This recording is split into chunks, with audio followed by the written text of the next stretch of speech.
right. Good afternoon, all, and thank you for joining me today to listen to an overview of that and the highlights of the Coral Expedition's Tasmania cruise season, consisting of four really individual expedition itineraries: a 16-night full circumnavigation of the Tassie coastline through to our core 10-night coastal wilds and 10-night coastal trekking itineraries, covering the remote and truly stunning southwestern and eastern parts of the island, and even the option to join us on Boxing Day to follow the famous Sydney Hobart yacht race live on the water, but in much more comfort, it must be said, than the competitors. My name is Will. I'm a member of the Coral Expedition's sales team. Joining me today, I have David and Dale, some of our Tasmanian Cruise Series guest lecturers, here with us at Coral Expeditions. And with their local Tassie knowledge and experience, David and Dale are the perfect embodiment of the Coral Expedition guest lecturer, and will be providing their commentary on some of the main highlights across the Expedition Cruise Series. So Coral Expedition is Australia's pioneering expedition cruise operator, sailing for 40 years now. Our fleet of 3 specialized expedition ships and tenders take guests to some of the most beautiful yet undiscovered islands and coastal regions of the world. Our travelers are attracted by our relaxed small ship atmosphere and itineraries that larger ships simply cannot replicate. At a time when the cruise industry is moving to larger and less personal ships, we've limited the size of our vessels to maximize the expedition experience. Our cuisine, is prepared small batch on board using quality Australian produce and wine, and we operate at high Australian standards of safety with Australian crew wherever we go. We were the first to offer interpretive programs reflective of the destinations we visit, and to employ expedition leaders, guest lecturers, marine biologists, and scuba instructors where applicable. And it's a tradition that continues today. For those of you who have cruised with Coral Expeditions previously, be that in the Kimberley or beyond in international waters, you'll be aware of the style of expedition product we offer both on board, but also exploring the stunning destinations we visit. As mentioned, Coral have been in business now for 40 years. Indeed, our 40th birthday was only a few weeks ago. And for those 40 years, we've been taking groups of like-minded explorers to remote destinations with expert guidance and a warm, relaxed Australian style of hospitality. For those new to Coral, it's worth stating right away that if you're looking for that kind of classic big ship experience with multiple bars and restaurants, nightclubs and casinos, then the Coral Expedition product is probably not what you're looking for. Instead, we offer an informal, relaxed onboard experience with no dressing for dinner, no assigned seating, and no formal onboard entertainment outside our schedule of lectures and presentations from our guest lecturer and expedition leader team, and obviously specific to the waters in which you cruise. The whole ethos of the company is to focus on the stunning destinations we visit rather than the ship itself, a very different prospect from some of the big ship cruise lines out there. We offer a minimum of 2 shore excursions daily and utilize our trademark and unique explorer tenders to ensure your time is maximized ashore with no waiting or queuing. Our guests, we offer our guests anything from a strenuous walk or hike to a site of interest or viewpoint, through to a gentler beachcomb or exploration of the area. In suitable locations, we also offer the choice of staying aboard our explorer tenders to cruise through the bays, creeks, rivers and coastlines for those not inclined to head ashore. The point being that we offer a range of excursion opportunities to fit all fitness requirements and specific areas of interest. And again, all shore excursions are accompanied by our expert expedition team. We do not outsource to third parties, meaning we can guarantee the quality of the ashore expedition experience. So onto the ship. For our Tasmanian season, we cruise aboard Coral Discoverer here on the screen. She's our smaller expedition yacht designed to take you to destinations that are inaccessible to larger vessels. Her shallow draft and maneuverability make her highly versatile, and she's the perfect vessel to explore the remote coastlines of Tasmania. She boasts ocean views from all public spaces, all outward facing staterooms, some with private balconies, and state of the art tools for exploration, including, again, the trademark Explorer tenders I'll come on to later, full complement of Zodiac inflatables, and onboard kayaks. Her Explorer bar and adjacent sun deck lounge has a 360-degree, open views, and is a really loved feature of the ship. And carrying only 72 passengers, she offers an intimate expedition experience that larger ships simply cannot replicate. Any coral expedition cruise from the Kimberley to Tasmania and beyond offers a relaxed and informal onboard environment. And we encourage an open interaction between our guests and crew. Our open bridge policy allows regular interactions with the captain, and there's plenty of in and outdoor areas to relax and enjoy the stunning scenery drift by. Usually, I must say, with a cheeky G&T or a glass of wine in hand.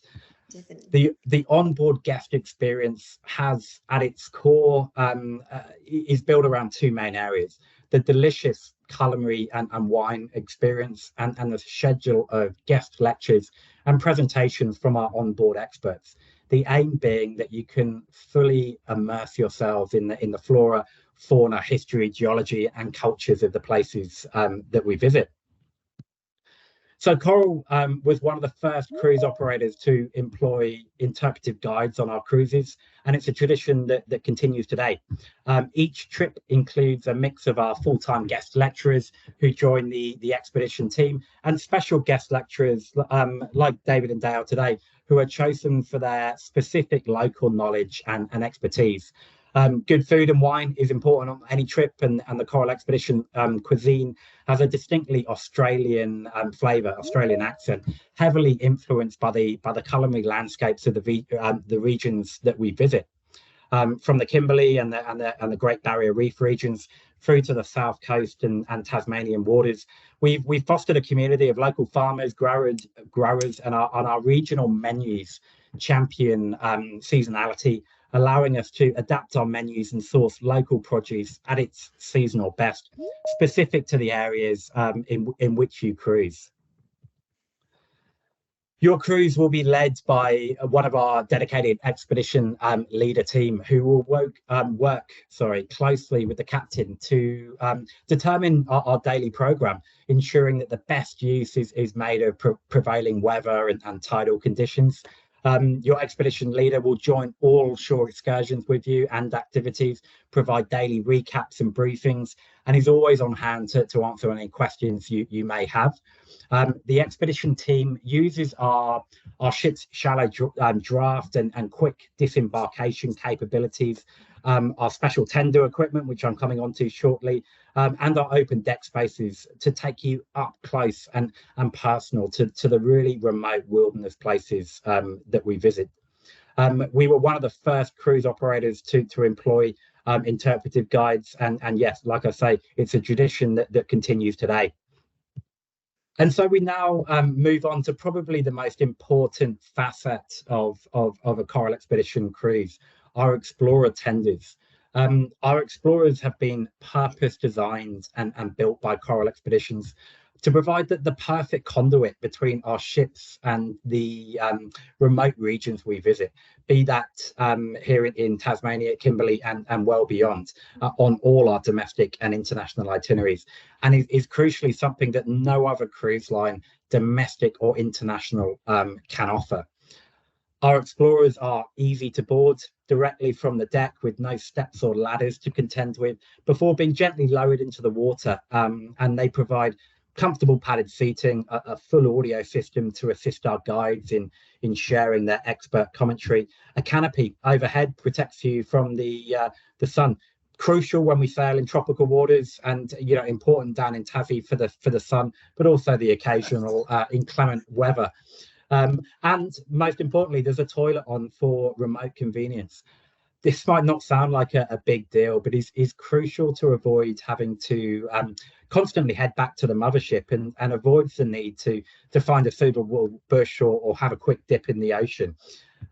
In short, our explorers are crucial in allowing us to deliver a true expedition product. They allow easy access not only to beach and harbour landings, but provide the perfect option for exploring the bays, rivers, and coastlines, as well as doubling up as an excellent scuba and snorkel platform where applicable. We can on and off board our entire ship's complement in under 15 minutes, which again means more time spent enjoying the areas you've paid a considerable amount of money to experience. The Explorers are equipped with two powerful outboard engines, can reach speeds of up to 20 knots, and allows us to cover large distances in far more comfort than the Zodiacs or Tinnies utilised by other cruise lines. It's also important to mention that whilst we do utilise these unique Explorer tenders, we also have the full complement of Zodiac inflatables on board. We use these on all of our domestic and international destinations where appropriate. Tasmania, using a case in point, we probably use our Zodiacs less than in most of our other destinations, and that's just based on the local kind of sea conditions. But what you can see on the screen are Explorer tenders unique to Coral Expeditions, and we utilise these in the Kimberley, Tasmania, and beyond on all of our expedition itineraries. And so, moving on to the highlight of today's presentation, the stunning Tasmania and its surrounding islands. I'm going to introduce you now to our guest speakers today, David and Dale. Escaped the urban life more than 25 years ago to the wilds of Tasmania, and now reside on beautiful and remote, I must say, Flinders Island. Which we visit, I must say, as part of our Tasmanian circumnavigation. They were caretakers of Deal Island, I believe, for a time, and have an interest in all things Tasmania, from the geology, flora, fauna, food, wine, and landscapes of this stunning part of the world. And having joined Coral Expedition for our recent Tasmanian season, they've experienced both our coastal trekking itinerary and coastal wild itineraries, and another perfect example of a Coral Expedition guest lecturer. So thank you for joining us today, guys. Really appreciate it. Feel free to expand on that introduction I've just made, and then we'll move on to our first slide. Thank you. Thank you. Thanks, Will. Thank you, Will. I'm obviously David. Part of living here, part of moving here, was to enjoy the great outdoors that Tasmania has to offer in all kinds. I've loved my bush running, bush hiking, and all watching the Tasmanian birds and just enjoying the wilderness that we have. So it's a very special place. Well, and I'm a geologist, worked for many years in other states in Australia and overseas. And clearly, Tasmania is one of the best places to be if you're a geologist. The rocks are absolutely amazing. And to see them close up and personal, especially on the Explorer, is an amazing experience. Thanks, Will. Thank you. And moving on to our first slide, over to you guys. Well, again, since I started on rocks, if I can just call attention to the rocks in the bottom right-hand side. These are some of the oldest rocks in Tasmania and in Australia, over 1.4 billion years old. They're in the southwest wilderness area, and it's just a taste of what we're going to see on these cruises, and it is stunning. And the photo on the top left is just a taste of the amazing pristine country that we can hike through and will boat through, particularly down in the southwest corner. And if I could just say, sort of when we're not out looking at rocks, I like to paint. I do watercolor botanicals, and again, on these excursions onto the land from the boat, we see some amazing flowers and things that you don't see in everyday life. They're in surprising places, and they really are amazing. And don't forget the wildlife, the birds, beautiful birds, and we'll talk about those later, I hope. Thanks, Will. Wildlife. Well, yeah, it's everywhere in Tasmania. We'll get to see up close wombats and wallabies and seals down on Maria Island in particular. In fact, the wombats forget that they're nocturnal down on Maria Island and they're wandering about in the daylight. So we'll get to see plenty of those. But yeah, it is. You never know what's going to turn up in the wild parts of Tassie. I'll just call your attention to that seal up in the top right-hand corner. And I know he catches everybody's attention, but do look at the rocks behind him. And again, we got this close when we were around the southern Tasmania Peninsula. Yeah.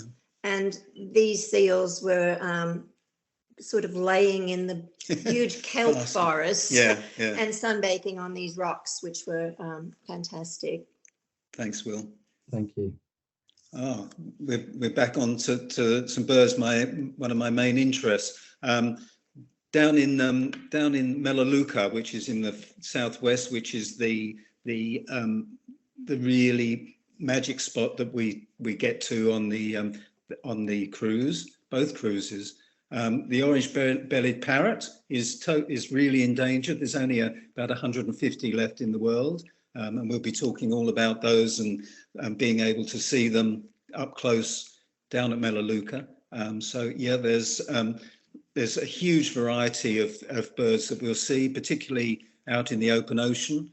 Tasmania's got 12 endemic species, and I'm hoping that we'll see most of those, including the infamous turbo chook, which is the Tasmanian native hen that can move up to about 40 kilometres an hour. Yeah, we'll be talking about him on the cruise, of course. Thank you, Will. Thank you, guys. History. Tassie's full of history, obviously, way back to the Indigenous people who have been here for tens of thousands of years, and you can learn about those when you visit when and if you visit Flinders on the circumnavigation, the story at Waibelena. You can also learn about that on out in the Southwest Wilderness area on a lovely boardwalk. But we visit Port Arthur, which is somber in some ways, but so interesting in relation to the convict past. Yeah. A bit of fun at Maria Island with this rich and varied past from sort of making cement, convicts, and Coffee Palace. and the Coffee Palace at Darlington. So much to look forward to if you're a history buff. And sorry, Will. At Port Davey, we have at Port Arthur, we have really specialised guides that will tell us the sort of really fascinating history behind not just the prisoners, but by the community that served them. That's right. We go on the Commandant's tour, a really special tour, and they were fantastic. Yep. They're really good guides. Thanks, Will. Now, surely if you don't know already, everybody knows that Tasmania produces some absolutely brilliant food and wine, and we certainly experience it, as Will said, on the boat. But we also have the opportunity in some places to get off the boat and visit wineries and actually taste it on location, hopefully on a nice sunny afternoon. Yeah, and don't forget, it has been said that the coral discoverer is often referred to as the calorie discoverer. So, so the food and the wines are just superb, and I hope looking forward to enjoying those the next trip. Thank you. Cool. Thank you very much, guys. So as mentioned at the beginning of the presentation, we've got 4 trips that cover to varying degrees the Tasmanian coastline. 2 of those, the Sydney Hobart yacht race that we follow, and the circumnavigation of Tasmania, and I'll come on to shortly. But the core product that we offer down in Tasmania during the Jan and February season is our 2 10-night core products. So we've got the coastal treks of Tasmania, 10 nights Hobart to Hobart, departing in January each year, so 24 and 25. And then we have the coastal wilds of Tasmania. So again, 10 nights, Hobart to Hobart, departing January and February each year. You can see from the map there that they're practically mirror images in terms of itinerary and where we visit. The main difference, and I'm sure David and Dale will make their own commentary, is the coastal treks of Tasmania is built around 4 or 5 quite significant day hikes to a site or a site of interest or a viewpoint. Whereas the coastal wilds of Tasmania, we still go to all these same places. You still get the same experience, but it's not designed around those quite strenuous day hikes.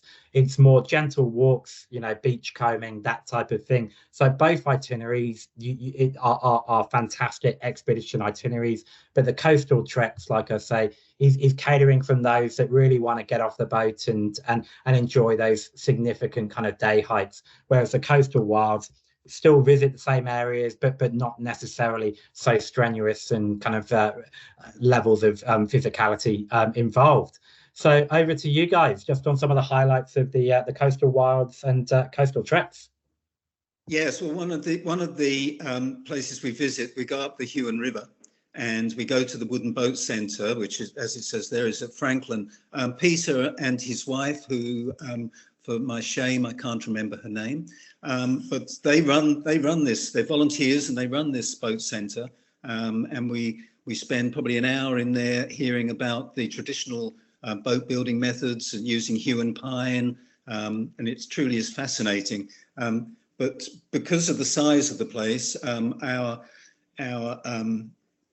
guests are split into 2 sections, and one goes into the Wooden Boat Centre, and the other pop over the road for a coffee or to test the local cider, and then we turn round, we change places, and we keep it small so that you can see and hear everything that's going on at the boat centre. And the smell of Huon pine in the boat centre is just amazing. They also sell some nice little artefacts.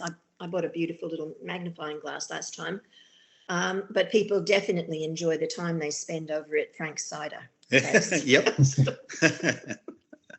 So yeah, next one. Thank you, Will. Well, this is typical of the walks that we do on the coastal treks, and I would just add that on the Wilds tour as well, the opportunity still exists for small groups to go and do some of these tough walks, and they are challenging, and a degree of fitness is obviously necessary. Many of the trails are quite well worn, and there are some washout areas that make it a little difficult. So if you're unsure, take some hiking poles with you, and that'll really help.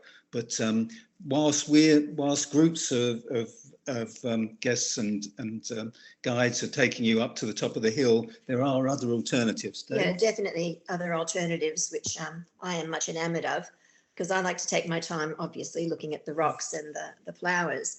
And you can do that at lower altitudes on both of the tours. Yeah, thanks, Will. Okay. More rocks. And again, I'm actually in love, not just with the rocks, but with the Explorer, because there's no way in the world that you'd be able to see views like this if we didn't have the time spent in the Explorer, where we get quite close to be able to see these rocks, the twists and the turns, the things they've been through over 1 billion years out at Port Davey. It's an amazing experience. We can see the birds, we can see the rocks, we can see the lichen, the kelp, the seals. It's an extraordinary opportunity to really see Tasmania. It is, and Dale often reminds me on this photograph she says it looks like me kneeling down with my head in the sand, but yeah, it is an amazing part of the world, and when we get down to Tasman Island, we actually, in the past, we have circumnavigated it, and on the probably only the Discoverer can do that, so it really is a magic part of the trip. Thank you, Will. Fluted Cape. I'll just jump in before David tells you about the walk. One of the really fantastic things about this trip from a geological point of view is that we see such a wide variety of really special rocks. And southern Tasmania, indeed 40% of Tasmania is made up of this type of rock. It's called a dolerite. And these cliffs, hundreds of meters tall, have formed in a really, really special way. There's nothing like them anywhere else in the world. And again, the views you get either from top or bottom are amazing. Yeah, and the walk goes through the forests and then there's a fair climb up to the lookout that you can see in the middle of the screen there.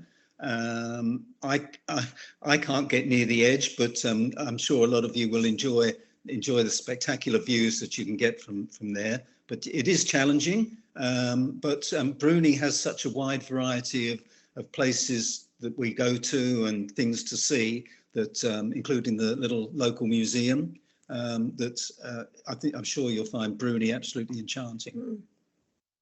Thank you. Wineglass Bay. We as you can see, there's an isthmus.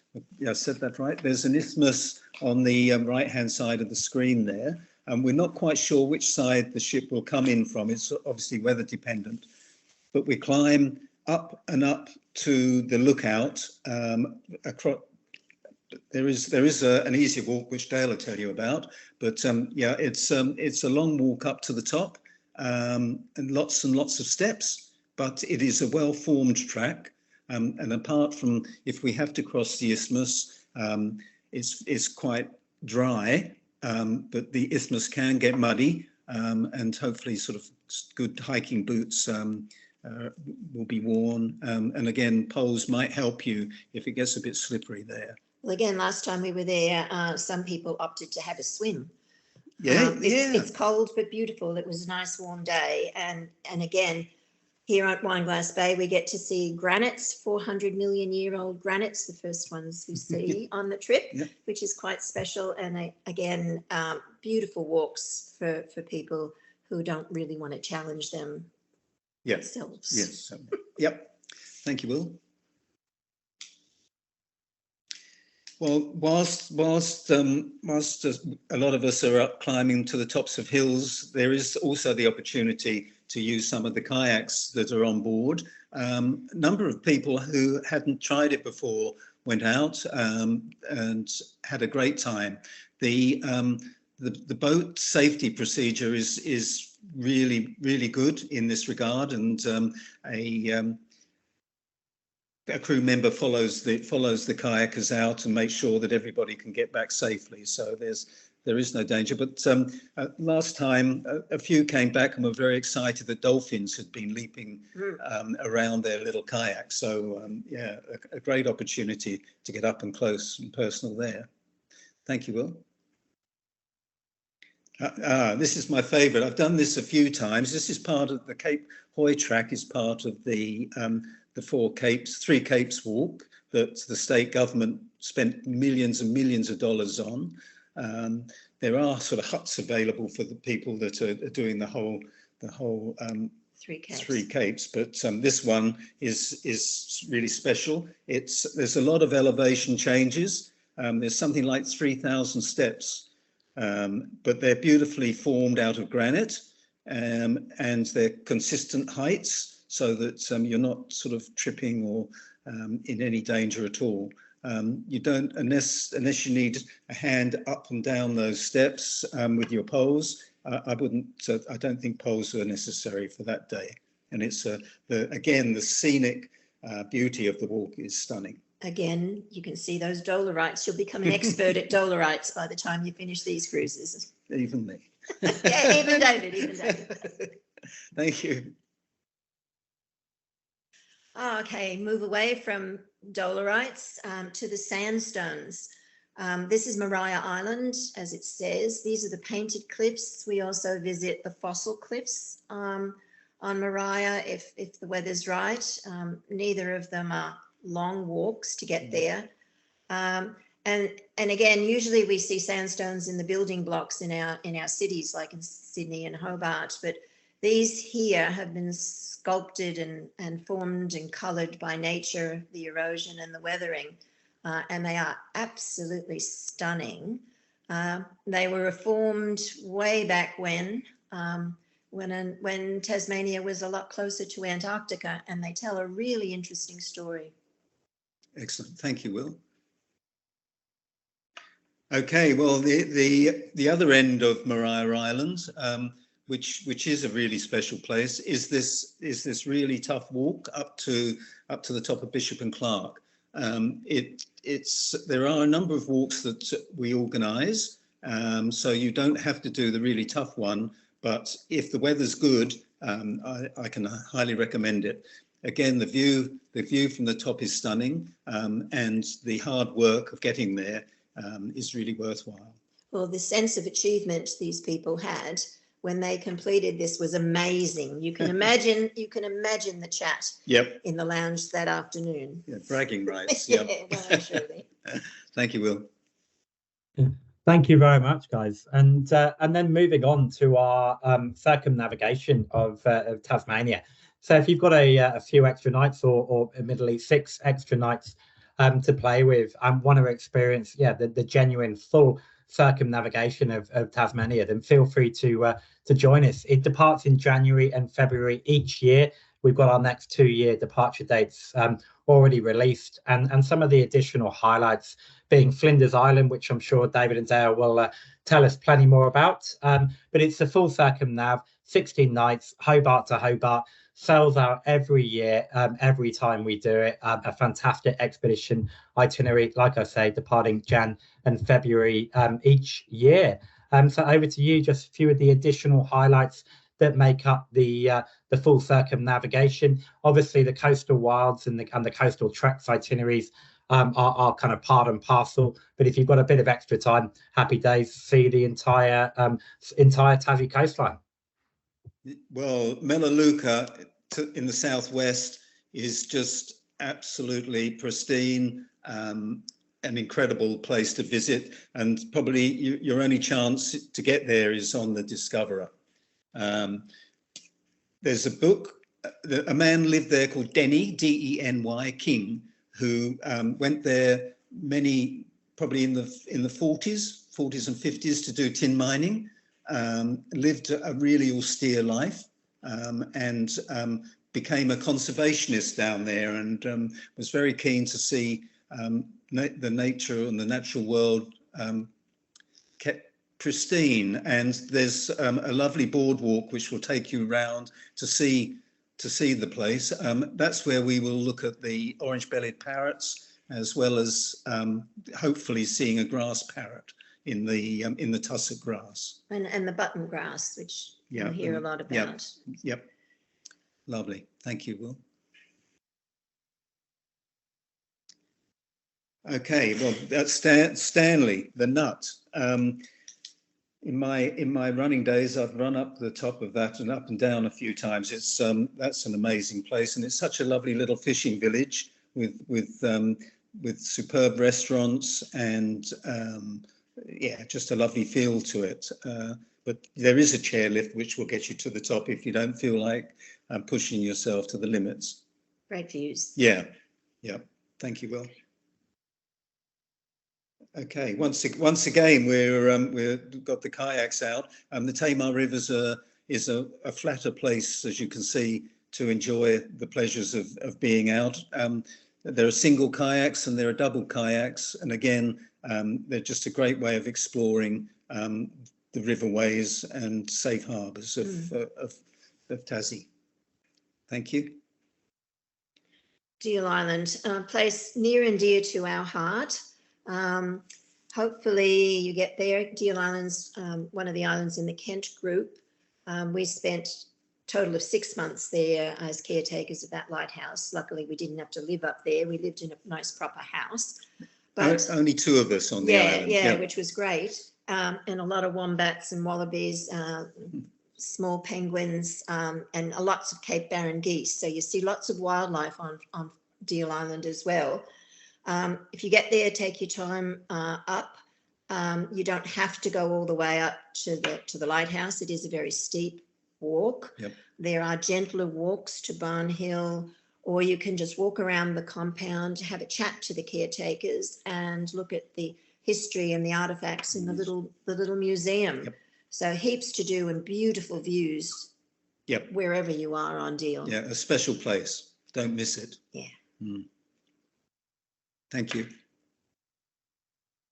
Well, here we are at home. Home sweet home. Only 1,000 people live on Flinders Island, and it is just, it's hard to explain in a few sentences, but it is wild, windswept and beautiful. And Dale, you can talk about what we're looking at. You'll get off the boat, or off the Explorer at Trousers Point Beach, which is one of the most iconic beaches on the island. If it's a nice day, you might want to just have a swim there, which is beautiful, stunning swimming. You think you're in the Mediterranean by the colour of the water. The colour. And then, of course, you'd want to go off and explore and look at those beautiful granites covered in the orange lichen. If you're really keen, you might want to climb up Mount Strzelecki, which is a long hike, but beautiful. You can just look at it from the distance. Or you could have a nice little walk around Trousers Point to Fotheringay Bay over the limestone cappings on the granite rocks. Yeah. Beautiful pig face and different flowers. And of course, have a really good chat to some of the local characters. Yeah, and there are plenty here to have a chat to. Definitely. Thank you. Well, again, the famous Dolerite cliffs. And there isn't much more I can say about them, except they tell an amazing story about Tasmania. And again, when Tassie was moving away from Antarctica and what went on in those times, millions of years ago. Yeah, I would just add, though, that being on the Coral Discoverer and going round the southwest and the south of Tassie is probably a unique opportunity to see these places, because you just can't, they're just not accessible otherwise. And you can't get that close. No. Thanks, Will. Thank you very much, guys. And we just move on to our final little cruise I mentioned earlier. We're calling it a Yachtsman's Cruise, and it's our annual 7-night trip following the old Sydney to Hobart yacht race. So depart Sydney with champagne on Boxing Day. First thing, we watch the Super Maxis and the fleet pass through the Sydney heads in, again, a lot more comfort than they're probably experiencing, and then continue our passage down to Tasmania, and then we enjoy some of the same highlights you're getting on the longer 10-night coastal wilds and coastal trekking. So the classic Wineglass Bay, Maria Island and Fortescue Bay, and obviously visits to Port Arthur before arriving into Hobart. So yeah, it's designed for those people that love the open water, love sailing, and want to experience a pretty unique event, the old Sydney to Hobart, whilst on board, whilst also, like I say, getting some of the shore excursions, kind of expedition style, that Coral Expeditions are most known for. We're coming towards the end of our presentation. I've got a short video to play for us all now. Use this, it's a great chance whilst you're watching, just to put any questions you may have into the chat function of your computer. I've already had a few that have been coming through over the last kind of 40 minutes or so. Between myself, David and Dale, we'll do our best to answer as many as we can. But any of this webinar, it's all being recorded, and we'll email this out to you automatically for you to peruse or forward on to friends and family as required. So have a little look at the video, and then we'll have a quick question and answer session afterwards. Enjoy.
Fantastic. Well, look, that just gives you a bit of a brief overview as to a typical day in the life of one of our Tasmanian expedition cruise itineraries. So I've had a couple of questions coming through. So between myself, David, and Dale, we will do our best to attend to those. Can you still hear me, David and Dale? Yes. Excellent. So look, first one for you, and we touched on it briefly earlier. Can you expand on and it's how long's a piece of string question, but the weather and the kind of sea conditions that are to be expected during that kind of height of summer down in Tassie? Well, it's a bit like Melbourne, I guess. They say weather can change in a day. It can be varied. So we both would recommend bringing lots of layers. You should probably carry a waterproof jacket in case, but definitely if you're doing the trekking, the wild treks, you should bring some solid shoes. One thing that hasn't been dealt with actually has been the getting on and off of the Explorer. The bow of the Explorer goes flat, and the driver thereof will try and get us ashore in dry conditions, but every now and then we will need to get a little wet, which means maybe coming up to your calves in water. You'll get lots of help getting on and off the vessel from the crew and the guest lecturers, but you should also have a pair of deck shoes, I guess, or beach shoes, sandals. Yeah, to just that you don't mind getting wet. So I'll just add that as well. Thank you. And thank you. And that segues on to another question, the difference between wet and dry landings, basically. And just to clarify on that, on any expedition, be it in the Kimberley, Tasmania and beyond, the explorers give us the opportunity to, not rely on formal harbours and man-made facilities where just don't exist in these kind of remote areas. So a wet landing, as David just touched on, is when the explorer tender gets pretty close to the beach. The front bow drops down, and then it's an easy, level walk. But you might be stepping into some shallow water and then a bit of a paddle ashore. A dry beach landing is when we can drop the front or the side gate onto a rock ledge or directly onto the beach, where you don't have to get your feet wet. But suitable shoes, absolutely, recommended in that regard. Moving on, and one for me. Wi-Fi and kind of internet connectivity on board, how good is it? Until about 6 months or so ago, I would have said, particularly poor, particularly in some of the very remote areas that we go to in Tasmania and beyond. Excuse me. Coral Expeditions have spent a small fortune in the last 6 months or so. Not that Elon Musk needed the money, but we've now got the full Starlink internet connectivity across all 3 ships in the Coral Expeditions fleet. I've been told by the crew on board that they've got higher Wi-Fi speeds than the head office based up in Cairns. Included in your fare, we offer you free of charge standard Wi-Fi. That's going to be allow you to upload photos to social media, make texts and calls to friends and family, and keep them updated as to your progress. And to be honest, that's all you should probably require whilst you're on board. If you're looking to stream Netflix movies, or God forbid, have to make important work calls or emails, we probably recommend you upgrade to our premium service, which comes at an additional cost.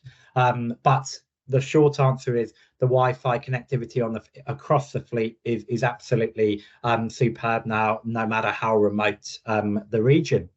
Coming back to you guys, you touched on it, I think, a little bit earlier, Dale, but Tasmania specific, how many opportunities are there to get wet, to jump in, have a snorkel, have a swim across the various cruise options that we have down in Tassie?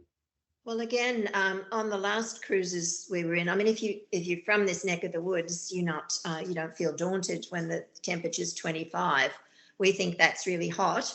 And usually the water is a lot colder than, say, people from up your neck of the woods in Queensland would think. But it is so beautiful and clear that people can't resist, especially after just climbing up and doing a 3-hour trek. Yes.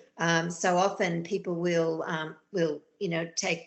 get down to their swimmers and have a swim as we're waiting for the explorer to come back to collect us.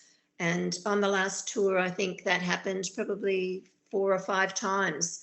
Certainly at Bruni, certainly sort of at Fortescue's Bay, several of the places, the weather was perfect and people were hot and enjoyed the swim. And the explorer has towels on board, so that make people comfortable. So you can dry off and feel quite comfortable.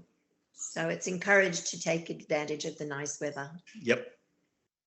Thank you. And another question for you both. And this has been asked a number of times in slightly varying formats, but the general gist is how fit and healthy do you need to be to take kind of full advantage of the coastal trekking itinerary over the coastal wilds? And is it suitable if one member of the couple are more physically fit and wanting to push themselves more than maybe the partner? Yeah, I think if you're capable of going for a morning's brisk hike, then none of the walks will push you too far. They are arduous, but the pleasure in achieving the tops or the end of any of these hikes is what it's all about. And we all work together, so we make sure that everyone is comfortable at the speed they're going. There's always someone at the rear carrying medical equipment, etc., if there are any issues. So again, it's the guest safety that's foremost. Dave? Well, if I could just jump in there, on all of the coastal trek excursions, the expedition leader always had an alternative trek or walk, and they were just as interesting as the most extreme walk. So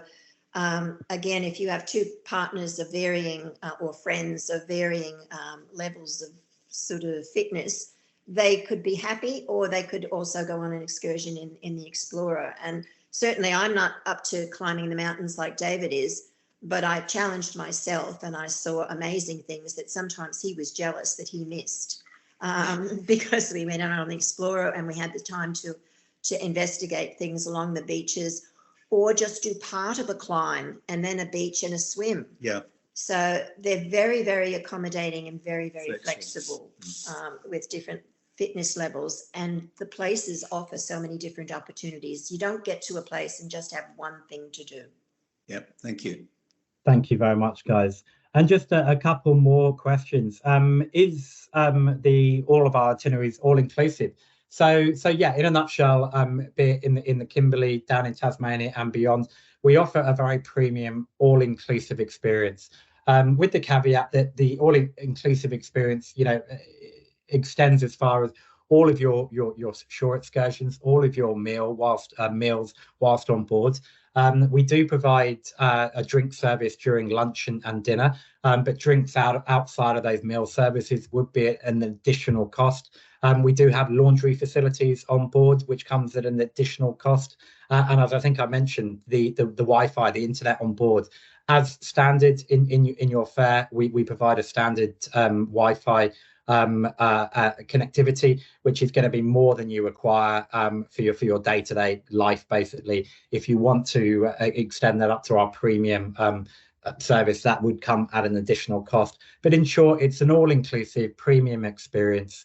And look, we've been cruising in Tasmanian waters for many years now. I am biased, but I don't think anybody does it better. And if you're looking for that Australian style, small ship, small group, genuine expedition to explore all the best of what Tasmania has to offer, then you should absolutely jump aboard Coral Discoverer and experience it for yourself. And then just one more time for one more question, as I'm conscious I've gone over my 45-minute window. Luggage restrictions. So the short answer is no.